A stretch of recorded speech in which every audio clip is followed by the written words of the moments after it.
संदेश में आपका स्वागत है। डोनाल्ड ट्रंप, भाई साहब, उनके सुबह और शाम दोनों स्टेटमेंट्स में ना जमीन आसमान का अंतर होता है। वो क्या बोलने वाले हैं वो खुद ही जानते हैं। डॉन मूवी में डायलॉग था कि डॉन को पकड़ना मुश्किल ही नहीं, नामुमकिन है भाई। लेकिन ट्रंप के लिए स्टेटमेंट यह है कि ट्रंप की बातों को समझना मुश्किल ही नहीं, नामुमकिन है। ट्रंप ही जानते हैं कि वह सुबह क्या बोले हैं और शाम क्या बोले हैं, मतलब वह खुद की बातों में भी कंट्राडिक्ट करते दिखाई देते हैं।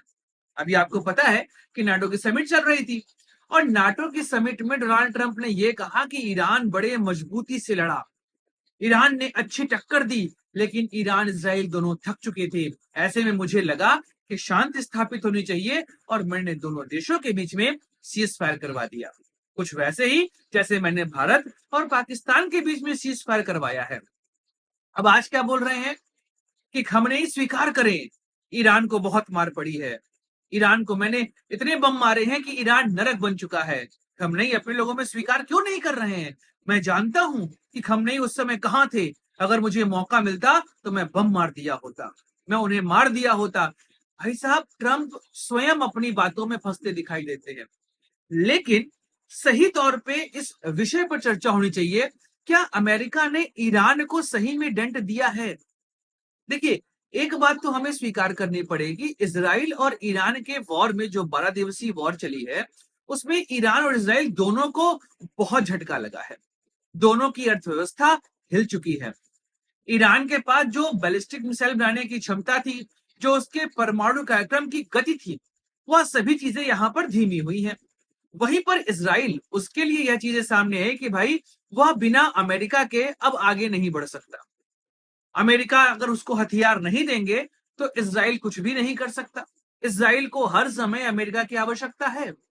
Without America Israel is nothing. और इजराइल के इनविंसिबल होने का भ्रम भी इस 12 दिवसीय वॉर के बाद खत्म हो चुका है। इजराइल के आयरन डोम की बात बहुत हुआ करती थी, लेकिन वह आयरन डोम की बात भी यहां पर खत्म हो चुकी है, क्योंकि इजराइल के बैलिस्टिक मिसाइलों के आगे, हाइपरसोनिक मिसाइलों के आगे इजराइल बंगले झांकता नजर आया। लेकिन हाँ, ध्वस्त जो हुआ है वह ईरान ज्यादा हुआ है। लेकिन अमेरिका इस युद्ध में जब कूदा, तो कि अमेरिका को लग रहा था कि भाई ईरान के परमाणु कार्यक्रमों को नष्ट करना आवश्यक है, तो उसने GBU 57 के अंदर B2 जो उसका बंकर तोड़ो हथियार है, जो बम है, उसका उपयोग किया और उसने नतांज, फोर्डो, इस्फहान यहां पर अटैक कर दिया। अब बात यह है कि भाई तुमने अटैक तो कर दिया, पर क्या ईरान के परमाणु कार्यक्रम को तुम दूर कर पाए हो? क्योंकि ईरान के लिए परमाणु कार्यक्रम ही सब कुछ है। ईरान की कोशिश है कि वह परमाणु कार्यक्रम के माध्यम से आगे बढ़ सके। ट्रंप लगातार कह रहे हैं कि मैं ईरान के साथ डील करूंगा। कौन सी डील करोगे? अगर ईरान शांतिपूर्वक परमाणु का उपयोग कर रहा था तो तुमने बम क्यों मारा? और अगर तुमने बम मारा है तो वह डील का मतलब क्या? वह फिर आगे बना लेगा। तो तुम्हारे इस बम मारने का फायदा क्या हुआ? मैं तो हमेशा कहते चला आया हूं कि अमेरिका ने ईरान पर जो बम मारे हैं उसका नकारात्मक प्रभाव ज्यादा पड़ने वाला है, क्योंकि अमेरिका ने पूरे मध्य पूर्व में रायता फैला दिया है।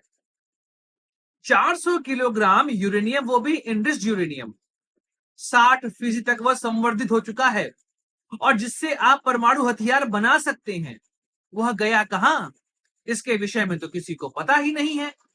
और अमेरिका लगातार यह कोशिश कर रहा है कि वह दुनिया को बता सके कि उसने ईरान को ध्वस्त कर दिया है, जबकि सही मामले में ईरान का घाटा तो हुआ है, पर ईरान का परमाणु कार्यक्रम आने वाले समय में आपको और तेजी से बढ़ता हुआ दिखाई देगा, क्योंकि वर्तमान समय में ईरान के अस्तित्व का सवाल है वह परमाणु हथियार। अगर उसके पास वह परमाणु हथियार नहीं आएंगे तो सीधे तौर पर जो मध्य पूर्व में, जिसे हम इंडिया के रिस्पेक्ट में वेस्ट एशिया कहते हैं, वहां पर जो ईरान अपना आधिपत्य जमाने का प्रयास कर रहा है वो नहीं जमा पाएगा। तो फिर अमेरिका ने यहां पर किया क्या? क्योंकि अमेरिका को डर लग रहा था महंगाई का भी। अब ये महंगाई वाला डर क्या है, ये मैं समझा देता हूं। आपको भी पता है कि स्टेट ऑफ हर्मज एक महत्वपूर्ण जगह है, जहां से पूरा मध्य पूर्व का तेल जो है वो यूरोप और एशिया आता है। और आपने देखा कि जिस समय अमेरिका ने ईरान पर अटैक किया, उसके बाद जो तेल के दाम है वो बहुत तेजी से ऊपर जाने लगे।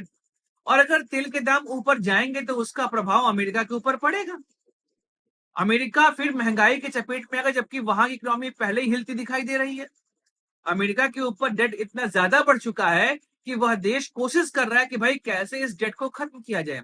आप यह समझिए, जितना अमेरिका इस समय ब्याज चुका रहा है ना, वो कुछ देशों की इकोनॉमी के बराबर है। और अगर इसमें तेल के दाम बढ़ जाते तो सीधे तौर पर अमेरिका की आर्थिक हालात खराब होते आपको दिखाई देते। तो इस कंडीशन में स्टेट ऑफ हरमज को बंद होने से रोकना था। इस वजह से भी अमेरिका यहां पर दबाव में आता दिखाई दिया, क्योंकि ईरान ने धमकी दी थी कि मैं स्टेट ऑफ हरमज रोक दूंगा। अगर उसको बंद कर देता ईरान ना, तो पूरे दुनिया में तेल को लेकर हाहाकार मच जाता। तो ट्रंप के साथ दिक्कत यही है कि उनके बड़बोलेपन ने पूरे मध्य पूर्व को एक ऐसे युद्ध में झोंका हुआ है जो हो सकता है अभी आपको शांत दिखाई दे रहा हो, पर आने वाले 1-2 साल के अंदर आपको मध्य पूर्व में युद्ध की आग फिर से भड़कते हुए दिखाई देगी। क्योंकि ईरान अपने परमाणु कार्यक्रमों को यहां पर बंद नहीं करने वाला है। स्लो डाउन अवश्य हो गया है, पर वह बंद बिल्कुल नहीं होगा। और इसराइल तब तक शांत नहीं बैठेगा जब तक ईरान के अंदर परमाणु कार्यक्रम चलते रहेंगे। तो सीधे तौर पर यह जो पूरा 12 दिन का घटनाक्रम हुआ था, इसमें तो सब कुछ हुई बैक टू स्क्वायर वन। हम लौट कर वहीं आ गए जहां से शुरुआत किए थे। चीजें ठीक कहां हुई? आपने बस ईरान के परमाणु कार्यक्रम को 6 महीना, साल भर, 1.5 साल, 2 साल, इतना ही पीछे किया है। इससे अधिक आपने वहां पर जो परमाणु कार्यक्रम चले थे उसको पीछे नहीं छोड़ा है। और ट्रंप हर समय कोशिश यही कर रहे हैं कैसे भी करके भाई साहब उनको नोबेल दे दिया जाए। और इस शांति के नोबेल के लिए वह दुनिया में कहीं पर भी युद्ध की समाप्ति चाहे हो रही हो चाहे ना हो रही हो, लेकिन वह क्रेडिट लेने चक्कर में हर जगह वह अपने इस नोबेल प्राइज को घुसाते दिखाई दे रही। और ट्रंप की नोबेल को लेकर यह जो अजीब तरह का प्यार चल रहा है ना, जैसे बॉलीवुड मूवी में चलता है ना कि भैया एक तरफा प्यार चल रहा है कि बस कैसे भी करके वह मिल जाए। राज वो तुझे प्यार करती है या नहीं, वो पलट के जरूर तुझे देखेगी। कुछ यही हाल ट्रंप का हो चुका है कि ट्रंप जो है नोबेल प्राइज को इसी तरीके से देख रहे हैं कि काश नोबेल प्राइज मेरे हाथ में आ जाए। वैसे सीधे तौर पर मैं तो यही कहता हूं कि एक बार नोबेल कमेटी जो है ना, वो ट्रंप को नोबेल प्राइज देकर अपना मामला यहाँ शांत करे, वरना भाई साहब ट्रंप पता नहीं, हो सकता है घर के झगड़े को सुलझाने वाला लग जाए कि एक बार उनको यहाँ पर नोबेल प्राइज मिल जाए। तो ट्रंप के नोबेल प्राइज को लेकर जो ये लालसा चल रही है, इसने पूरे दुनिया को ना बहुत बड़े खतरे में डाला है। और ईरान के अंदर का परमाणु कार्यक्रम या तो आप पूरी तरीके से रद्द करवा दिए होते या तो उसको छेड़े ना होते। आने वाले समय में आपको इसका कॉन्सिक्वेंस बहुत बुरा होता दिखाई देगा। तो चीजें अभी आपको शांत लग रही होंगी, पर यह चीजें शांत है नहीं। बस ये समझिए कि ऊपर पुआल है और नीचे नीचे आग सुलग रही है। दोस्तों वीडियो समाप्त करते हैं, मिलेंगे अगले वीडियो में, चर्चा करेंगे किसी और मुद्दे की। अपने दोस्त सुधांशु को दीजिए इजाजत। Like share subscribe the channel. जय हिंद, वंदे मातरम, भारत माता की जय। दोस्तों, दस स्वदेश एक मंच है जहां पर हम निष्पक्ष पॉलिटिकल एनालिसिस करते हैं। अगर आपको हमारा पॉलिटिकल एनालिसिस पसंद आता है तो आप यूपीआई के माध्यम से हमारी मदद भी कर सकते हैं। बाकी हमारे चैनल को सब्सक्राइब करिए, वीडियो को लाइक करिए और वीडियो को शेयर जरूर करिए।